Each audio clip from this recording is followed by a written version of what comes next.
La ecuación macroeconómica fundamental, con datos mundiales y de Argentina del 2020, contiene los efectos del COVID-19, esta pandemia mundial declarada por la Organización Mundial de la Salud, que está haciendo efecto muy fuerte. Ya hay más de 2 millones de casos de contagio en el mundo, con una acción sobre las personas y fundamentalmente sobre los sistemas de salud que no alcanzan a dar cabida a tanta cantidad de gente que se enferma simultáneamente.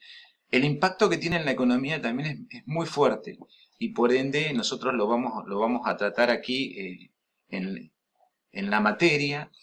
Para ello vamos a recurrir a una simplificación de INVEC, que es una consultora nacional, que me parece una de las más logradas referidos al tema de la ecuación, ¿no? El PIB, o ingreso en muchos de los casos, está compuesto, es igual al consumo, más la inversión, más el gasto público, más las exportaciones, menos las importaciones. Y acá tenemos que las exportaciones, el sector externo, se vincula con el contexto internacional, que el gasto público está relacionado con los tributos, que la inversión está relacionada con el ahorro, como podíamos ver, y el ahorro está relacionado con el ingreso disponible y el ingreso disponible con el consumo.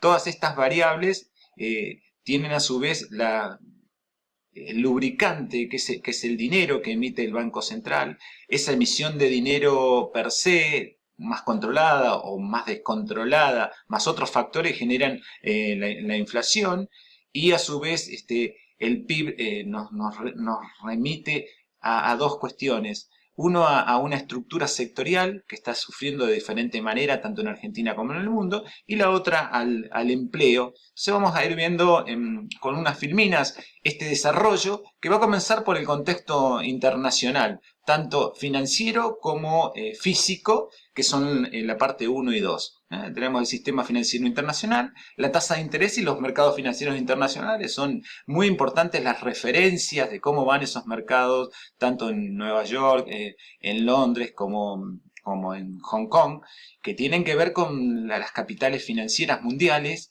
y ahí también se logra, digamos, la tasa de interés mundial o de referencia, que es de la Fed, y de los mercados financieros internacionales, donde las empresas van en búsqueda de financiamiento. El comercio internacional está asociado al Producto Interno Bruto Mundial, que sería como la ecuación macroeconómica del mundo. La parte 3 es la política fiscal. ¿Se acuerdan? Tributos, que está en la parte de arriba, menos gasto público, más transferencias a personas. También podemos incluir los subsidios. Parte 4, deuda pública y privada. Parte 5, el Banco Central y la política monetaria. Ya nos vamos asociando que hay una política fiscal que está expresada en 3 y una política monetaria que está expresada en el punto número 5, que tienen intensa relación. Son las dos políticas más importantes que desarrolla el gobierno.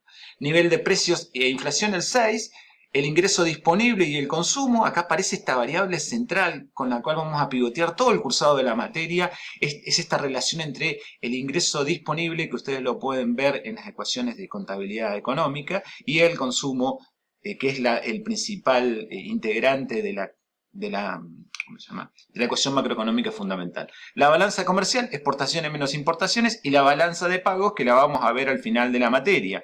Y 9, el nivel de actividad económica, PIB e ingreso nacional, ¿se acuerdan? Las dos caras de la misma moneda, que esto determina qué es lo que va a suceder en el mercado de trabajo y en una variable que para nosotros es central, que es el desempleo.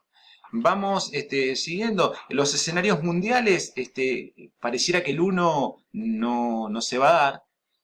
Sería lo peor ya pasó y una recuperación rápida de la economía. A este escenario es al que aspira todo el mundo, ¿no? Y por eso la recuperación está dada con una B corta. El escenario número 2, aceleramiento de la pandemia, parece ya más factible. Esto es de Harvard Business Review. Y la recuperación sería como una U, ¿no? Una bajada de la economía, un tránsito lento para una subida posterior. El escenario número 3 puede darse, pandemia y pánico. La verdad que estamos entre el escenario 1 y 2, pero puede ser que se dé el 3 y ahí está una L, una recesión mundial, la caída, y como la crisis de 29-30, la gran depresión. El escenario 4, si esto se traslada a una crisis financiera mundial, la recuperación sería como un plano, ¿no? Una recesión prácticamente mucho mayor que la que se espera en el escenario 3. Eh, la recuperación, supóngase, es de Deloitte, Deloitte Consulting. Eh, lo que espera está asociado al escenario número uno. Fíjense, acá tenemos el consumo por acopio, todos nosotros estamos consumiendo solamente alimentos, bebidas y demás. Después caída del consumo hasta Navidad, estamos hablando de 2 trimestres. Todo el resto de la economía se va cayendo, fundamentalmente acá se ve en rojo los hoteles y el turismo, los viajes, las tiendas y los restaurantes y el ocio, y se va recuperando rápidamente hasta cerca de diciembre para ya en el año 2021 plantear una recuperación, ¿no? Estas son sería entre el escenario uno y el escenario 2 que ya tiene, digamos, no sé, todo la inclusión del Wi-Fi en las tiendas como para compras electrónicas, que está haciendo que eso parece ser un tema que va a quedar, digamos, hacia futuro, ¿no? Acá tenemos de otra consultora internacional, nos dicen quiénes son los potenciales losers, los perdedores y los potenciales ganadores, y acá ustedes pueden observar, digamos, que tanto el turismo, la aviación, los automóviles, la construcción, una parte importante de la manufactura y los servicios financieros estarían entre los potenciales perdedores. La educación, el petróleo y el gas y la agricultura estarían en el sector intermedio, y entre los que van más ganadores serían el e-commerce, todo lo que tenga que ver con digital, los servicios personales y de hogar, fundamentalmente el cuidado de ancianos y demás, el procesamiento de comida y el tema de los servicios médicos. Esto es ahora a 2019 completando la salida del cuadro anterior. Otra vez volvemos al mismo cuadro, porque lo que hemos hecho es trabajar sobre 1 y 2. Y vamos a ver las variables nacionales. Sería 3 el sector público, 4 la deuda externa, 5 el Banco Central, 6 la inflación y el nivel de precios para nosotros, 7 el consumo y el ingreso disponible, un binomio, 8 nuestras exportaciones y nuestras importaciones, 9 el PIB y 10 el desempleo. Todo eso vamos a mirar a continuación. La recaudación real, ¿cómo se llama? Para en estos meses, en la variación del año, empieza a caer. Esto es marzo aproximadamente. Entonces, ¿qué dice? Que más o menos cada uno de los sectores, en este caso se miden los impuestos, las contribuciones ven que en marzo menos 3,9, enero y febrero menos 7,3. Los aportes personales, lo único que en enero y febrero los derechos de importación, como una cuestión de la que se había reactivado el comercio exterior, también en el mes de marzo es como que las exportaciones dejan un ingreso por derechos de exportación, pero todo el resto viene siendo negativo. Esta negatividad alcanza en 8 puntos en términos reales, cuando uno compara el ingreso nominal, que es mayor por el tema de la inflación, con respecto a la inflación ocurrida, se da cuenta que retrocedió 8% y que va retrocediendo en valores de entre un 30 a un 40%. ¿Cómo se está subsidiando? ¿Cómo se está financiando el Estado? Y vamos a ver que emitiendo dinero. No entra esto en el primer parcial, pero es una cuestión central de la economía. Cuando el dinero escasea, el Banco Central empieza a emitir y empieza a esterilizar. Eso lo vamos a ver inmediatamente después del parcial. La situación fiscal de las provincias, este es algo evolutivo. Fíjense que en la crisis del año 2001-2002, el rojo llegó a menos 21,2%, estamos hablando de resultado financiero, y el resultado primario es el resultado antes de pagar intereses intereses y de la deuda local o de la deuda externa. Entonces, fíjense cómo se recupera. En el 2009 tenemos otra crisis, en el 2011 también para las provincias tenemos otra crisis que no va en consonancia con el sistema nacional, se cae nuevamente en el 2015, y a partir de aquí se empieza a recuperar las provincias como resultado financiero, pero la proyección es que caiga notablemente. Si ustedes veían el caso de la deuda, fíjense que estamos hablando de 313.600 millones de dólares, intraestado de 116.000, que parte de eso es la que se ha financiado, refinanciado con el Estado mismo, que son unos 60.000 millones de dólares con la ANSES y otros más. Ese es el total de la deuda. Se refinanciaron 10.000 millones de dólares en este periodo. Y después está la deuda con organismos internacionales, el Fondo Monetario Internacional y otros, deuda pendiente de reestructuración y los bonos de cartera en poder de los privados, que está en estos días está saliendo, pero la deuda tomó una dimensión muy fuerte. Si bien no es un porcentaje alto del PIB, realmente la posibilidad de repago de la deuda con crecimiento económico es lo que estaba buscando el gobierno. Y ahora vamos a ver qué va a suceder, si va a haber crecimiento o decrecimiento económico. Ya lo podemos anticipar en el sentido que si el mundo está decreciendo económicamente, nuestro país está inserto en él y también va a sufrir los coletazos de esa crisis internacional.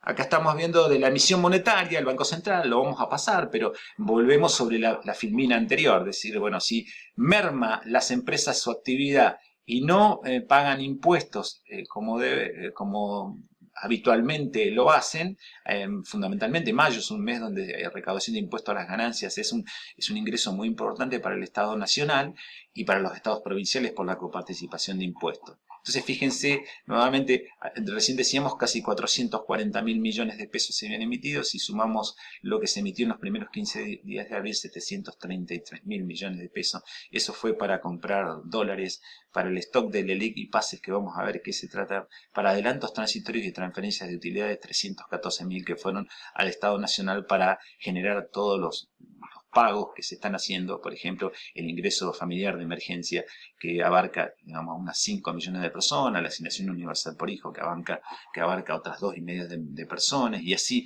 toda la cantidad de transferencias que está entregando el Estado se van financiando a partir de la emisión de dinero por parte del Banco Central. El consumo nosotros lo tenemos asociado fuertemente al ingreso disponible. En este caso vemos una evolutiva del consumo entre 2015 y 2020, el primer trimestre, y vamos mirando que estos meses de consumo serían el 12º mes del año, digamos, Navidad, Año Nuevo, pero esto nos permite, ¿cómo se llama?, ver cómo la tendencia es claramente decreciente y cómo se ha acentuado. Allí hay indicadores de consumo en supermercados, en shopping, que venían bastante complicados en los meses de enero y febrero. Fíjense que tampoco la Navidad de este año fue relativamente, puesto se hace, digamos, un indicador de consumo es esto, y no había habido tanto gasto por parte de las familias y de las empresas en este último diciembre. Me gustó poner esta filmina porque estamos hablando de la pérdida de poder adquisitivo. Ustedes fíjense, pre-crisis, acá cómo venían. Bueno, una parte importante ahorraba, después enseñanza, ocio, cultura, restaurantes, viajes y hotel. Esta sigue siendo de Deloitte. Es internacional, pero me gusta que abarca esto, que es la pérdida de poder adquisitivo. O sea, al tener menos ingresos, no vamos a gastar tanto en algunas actividades, con lo cual el ahorro, fíjense que casi se duplica para una parte de la sociedad, que debe ser un tercio de la Argentina. ¿Qué pasa con los hoteles y viajes y hoteles? Todo ese sector que está parado fundamentalmente mundialmente, y la alimentación, donde aumenta un poquito pero después baja en el periodo post-crisis, donde el ahorro nuevamente vuelve a un guarismo pre-crisis, un poquito más, porque las personas vamos a estar viendo si hay un rebrote de lo que está sucediendo en el mundo. Entonces, ese rebrote nos da esta mirada del ingreso. Tenemos acá la balanza comercial, esto ya lo habíamos visto en anteriores, pero fíjense, son las exportaciones menos las importaciones, y el saldo comercial, el celeste o rojo está dado en las barras que ustedes tienen aquí. Nosotros veníamos con un saldo comercial positivo y lo vamos a seguir manteniendo. Fíjense acá cómo es las crisis, ¿no? Crisis de deuda en el año 81, la crisis de la hiper, la crisis del 2001-2002 y la crisis de la herencia. Tenemos acá los escenarios del PIB, PIB a corto plazo, los drivers de consumos. En esto tenemos el empleo registrado, y fundamentalmente, por último, nosotros no tenemos aquí un detalle de lo que es la dimensión de pobreza e indigencia, ¿no? Fíjense que ninguno de estos informes abarca siquiera la pobreza y la indigencia. Así que no entra en estos informes económicos de coyuntura la parte más importante para nosotros de la casa. Muchas gracias.